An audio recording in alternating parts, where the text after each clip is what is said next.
come along as I sand and refinish these original Merritt Island pine wood floors from 1937. We started off this project like we would any other. We got the rough grit sandpaper out and started roughing the floor off.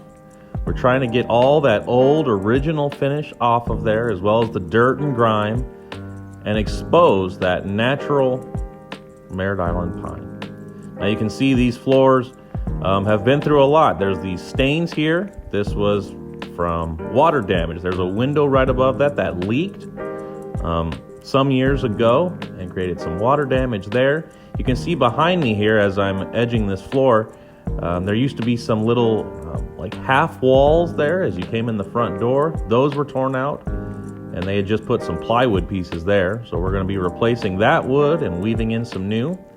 As well as throughout the upstairs, especially of this project, there is lots and lots of termite damage. So kind of my first step was to start sanding and kind of expose whatever damage there is. It is pretty hard to see when they're dark and beat up like this.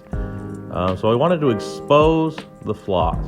So we did that by roughing off the entire floor. As I'm sanding here, you can see these white patches start to appear. This is where they've used decades ago sheetrock mud, and then they stained it dark to try and blend it, and honestly you couldn't always tell where it was, so the blend wasn't the worst, I guess. But we're going to be tearing all of that out and replacing it with some reclaimed Merritt Island pine. So that is the plan on this one. This particular homeowner has some extra wood. They have another property just up the street that has the same stuff in it, and they are pulling it out of there so that we can replace it on this floor. So here's where that little half wall was. You see me cutting it out here, cutting out some new lines, and we are going to kind of cut out the boards at different intervals. So there are different lengths and they'll blend in better with the existing floor. So you see me doing that here, tearing out the wood, and then we're going to install that reclaimed wood and then sand it and finish it all to match. So hopefully you won't ever be one to tell. What am I just saying? I don't know. I lost my words there. Hopefully you'll never be able to tell where I messed with it. I don't know what I just said there, so sorry about that. So here I have Xavier with me again on this project. He was upstairs tearing out some of that nasty termite damaged wood, as well as that wood that had the sheetrock mud in it. We're tearing that all out, pulling it out of the house and replacing it. While he's working on that, I'm downstairs installing these other boards and putting the repair back together. So there was multiple repairs downstairs, as well as around the fireplace. I had to build a new reducer, like a transition to go around that. There, it was just bare tile exposed to wood around that, so we built some new transitions to go around there. So once I was done working on that, we moved upstairs and started replacing the boards. As you'll see, and I have lots of clips of it, we replaced an absolute ton in this floor. This floor needed a lot of work, a lot of replacement. So much so that all of the wood that we had set aside to do these repairs, we ended up using all of it and had to go cut out more from that other property. So poor Xavier was doing that. While I was putting these together, he was at the other house getting more wood out of there. So appreciate all of his hard work on this property. So once those were all installed, we are back to rough sanding again. This time we're stepping it up a grit. We're moving to 60 grit now. We started at 40, now we're moving to 60 and cleaning everything off again. This time blending in all of the repairs along the way. Now you'll notice in this one, I'm not doing a lot of filling. There's going to be a little bit of filler, but not much. The reason being is that this floor is super old and creaks and moves a ton when you walk on it. Like I said, this house was built in 1937, so it is old bones in this house. And when you walk around these floors, they move.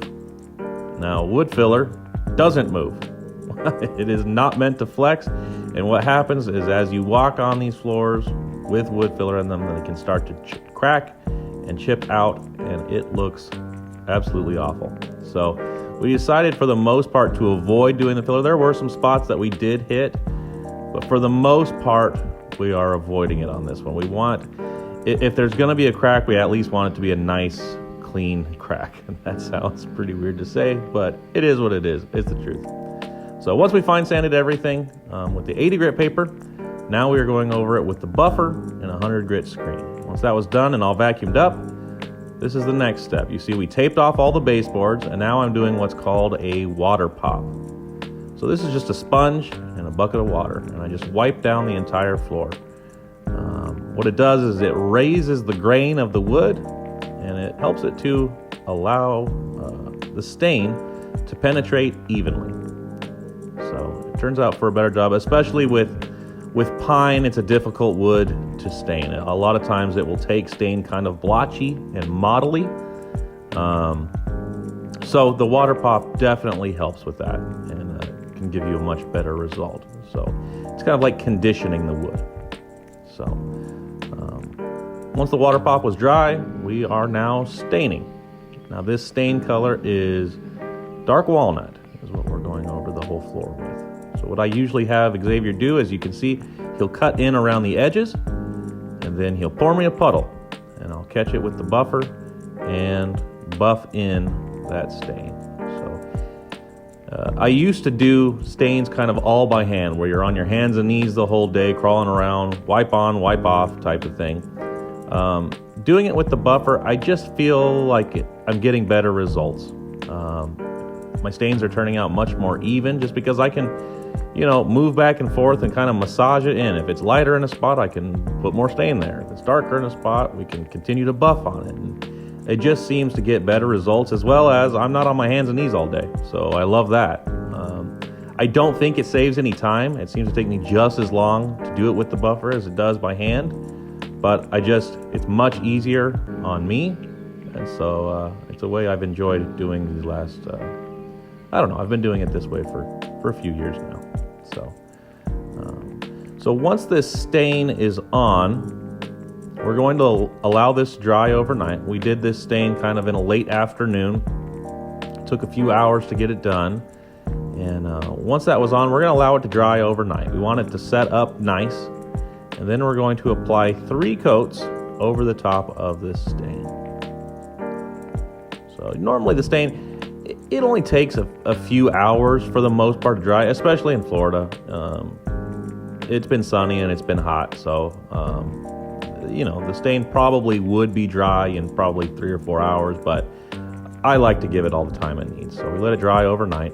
This is the following day. We come in. First things first, well, we vacuumed it, I should say. Vacuumed it up. If there was any little pieces of carpet pad or anything like that flung off from the buffer when we were applying the stain, we vacuum it all up, and then we start to apply our coatings. So we are using Bonamega HD. I did it again. I said this on the last one. I don't know why I keep doing that.